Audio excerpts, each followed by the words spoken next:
Hi everybody, welcome back to Sharon Lindley from Vivid Days, which is Sharon's Hot Tips. Behind me you can see a little black box. Now this was a Christmas present I got from Neil. My dilemma is I do not have a clinically clean work environment for resin. I'm in a house, it's a bedroom, I've got all kinds of things and I'm around me which collect dust. I might do my best to reduce that dust by cleaning it up. You can spray a little bit of spray a little bit of water into the air, which will bring the dust particles down. You can try to control your area, but one thing to take into consideration is if you're going to put sort of a greenhouse around you or any sheets around you, you're confining your space where you're resining, which is putting you more at risk. So please make sure you wear a mask. And also if you're using a blowtorch, there's a risk of fire. So what I've decided to do is accept that my resin art is always going to have the odd dust particle in there. I have to accept and make peace with that.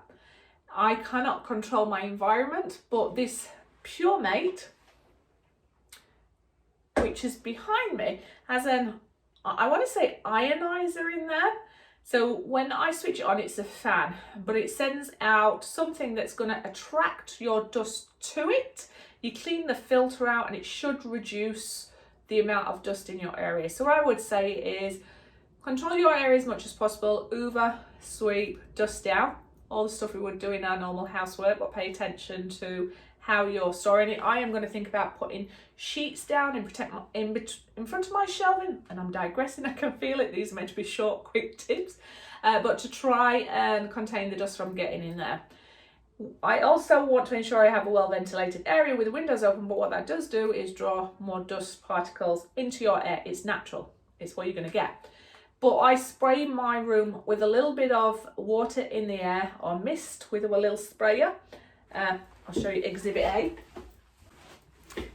with one of these, but making sure that one, I empty the water regularly so it's not going all mouldy, but two, it's not going to go where my resin is going to go because resin hates water. And then I also put this on an hour before use, which is what they recommend. So there's a couple of buttons in here, you can do it remotely, but it's the third button down there. Anion? Don't know where it is.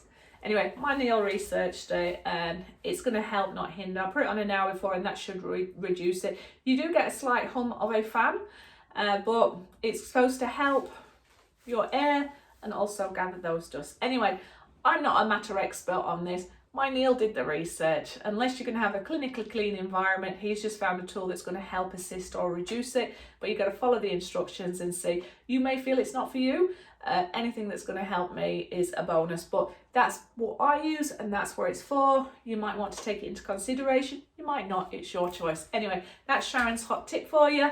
Thumbs up, subscribe, share, comments are always welcome. Make sure you come back. And if there's anything that you would like me to share with the viewers, email me or put it in the comments and I'll try my best to share your wisdom, because you are such you are such a giving community that share your tips with other artists to help them find a solution.